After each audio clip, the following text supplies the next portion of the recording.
Nicholas Cantatori is a unique young man to find in a world of teenagers who are constantly gaming, texting, and Snapchatting. He finds himself interested in politics, medicine, and in his off time he loves the classic Rubik's Cube. We're lucky to have him here in the study. I'm Brendan Sica, and this is the Presidency and the Press. So, Nick, you've shared an avid interest in both political and medical studies.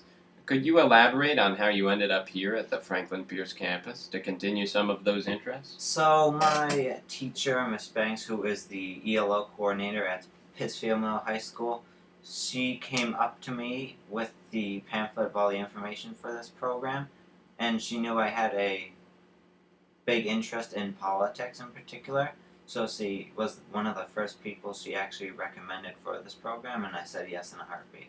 Very good, very good. As all of us have our hobbies, Nick has his own special interest, namely the Rubik's Cube. Could you share with us here how you've mastered the Rubik's Cube and other challenges? So one of the main misconceptions about the Rubik's Cube is that it's hard to learn. It's not really, you just need to put in the time and effort for it.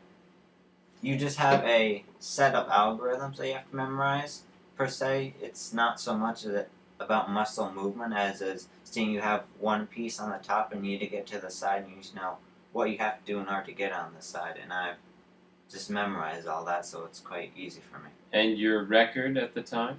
My record is 13 seconds. And the world record?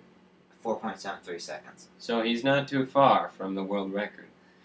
In perspective, whether he's a part-time businessman or Mr. Cantatori is a full-time dual citizen. Can you share a little bit about that and your multicultural background? Sure. So I was born in Bad Nauheim, Germany. It's near Frankfurt, Denmark, those places. And my mother also, she was born in Germany. I was, of course, born there. My father was working in America once he was in Germany because he met my mother there. And then once my father found a stable career here, had some income to support a family, my mother and I flew over here. We've lived our lives in America ever since. Very interesting. And no siblings? No siblings. No siblings. Only child. Well, you heard it here first. Once again, that was Nick Cantatori. I'm Brendan Sica for the Presidency and the Press.